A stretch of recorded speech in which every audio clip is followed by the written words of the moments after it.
বসো বাবা। আমি অন্যের বাসায় সোফায় বসি না। শিউলি, আসসালামু আলাইকুম বাবা। বাবা তুমি বসো, আমি তোমার জন্য চা নিয়ে আসছি। বাড়িতে কিছু আসবাবপত্র রাখা আছে, লেবারকে বলে ওগুলো একটু নামানোর ব্যবস্থা করো। আসবাবপত্র? ওরা অনেকক্ষণ যাবত ওয়েট করছে, তুমি একটু দ্রুত নামানোর ব্যবস্থা করো। সরি বাবা, আপনি ওনাদেরকে চলে যেতে বলুন। কি বলছো? অপেক্ষা করে কোনো লাভ নেই, আসবাবপত্র আমার ঘরে ঢুকবে না। আমি আমার মেয়ের জন্য অনেক কিছু করতে পারি, ওগুলো এনেছি আমার মেয়ের সুখের জন্য। তার মেয়ে যতদিন আপনার বাড়িতে ছিল ততদিন তার দেখভালের দায়িত্ব আপনার ছিল, তো আপনার মেয়ে এখন আমার স্ত্রী, তাই ওর দেখভালের দায়িত্ব এখন আমার। আমি জানি আমার সংসারে শিউলিকে খুশি রাখার মতো তেমন কিছুই নেই, কিন্তু আমি চাই আমার নিজ হাতে ওর সব ভালো লাগার জিনিস দিয়ে এই ঘরটাকে গুছিয়ে তুলতে। টিপিক্যাল মিডল ক্লাসদের এক সমস্যা, আল নেই চুলো নেই, শুধু কথার রব। আমি আসি। এটা কি? ওরা দেখো। তোমার চাকরি হয়ে গেছে? Yes, congratulations.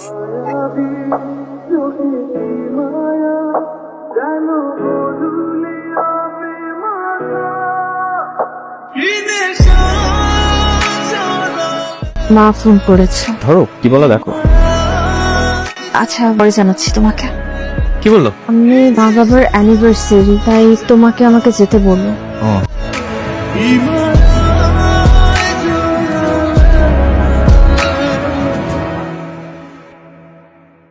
আমার শিউলি মন খারাপ করে থাকবে, তাই আমি মুখ ফাইলে বুঝে রাখবো, সেটা কি হয়? যাও রেডি হয় না। জামাইকে ওই আস্ত ইলিশটা দাও, বাড়িতে কি খায় না খায়। বাবা কিন্তু ঠিক কথা বলছে না, মাছটা ভাইকে তুলে দেন। 70,000 টাকা চাকরিতে ইলিশ মাছ কিনে খাওয়াটা কিন্তু অনেক কষ্টকর। এটা আর কেউ না বুঝলেও আমরা বুঝি, তাই না বাবা?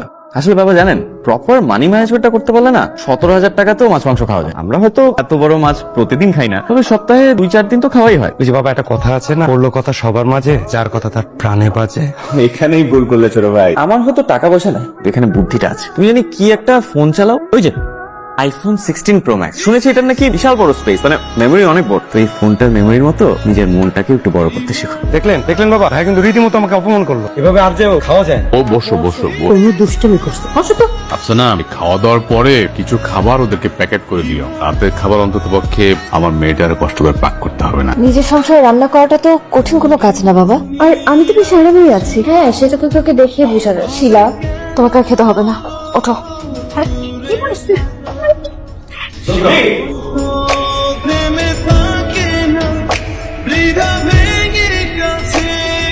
তনু, কখন আসলে তুমি? আমার তো তোমার আসার কথা খেয়ালই ছিল না।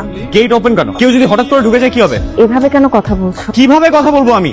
হ্যাঁ, সারাদিন তো থাকো শুয়ে বসে আড্ডা দিয়ে। এসব কি বলছো তুমি? দেখো আন্টি এসেছে। তুমি কেমন আছো তুমি? কেমন আর থাকবো, আপনারা কেমন রাখছেন? সারাদিন তো এর কথা এর কানে, এর কথা এর কানে। আচ্ছা আপনারা তো অবসর সময় পান করতে, হ্যাঁ প্রত্যেকে আসে এত সময় আপনাদের? কি বলছো তুমি? তুমি বুঝে বলছো? হ্যাঁ আমি যা বলতেছি বুঝেই বলতেছি, আমার জ্ঞান দিতে আসবে না। গেট লাগাইতে পারে না, আবার জ্ঞান দিতে আসছে আমার। ঘুমাবে না? তোমার আসলে ঘুমাবো।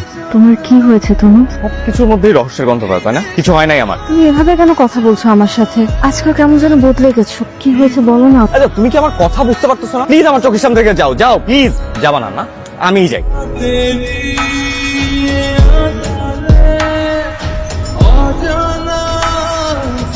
হ্যাঁ দোস্ত, আমি না তোকে একটা ছবি পাঠিয়েছি, একটু দেখে আমাকে বলবি যে এই মেডিসিনটা কিসের জন্য ব্যবহার করা হয়?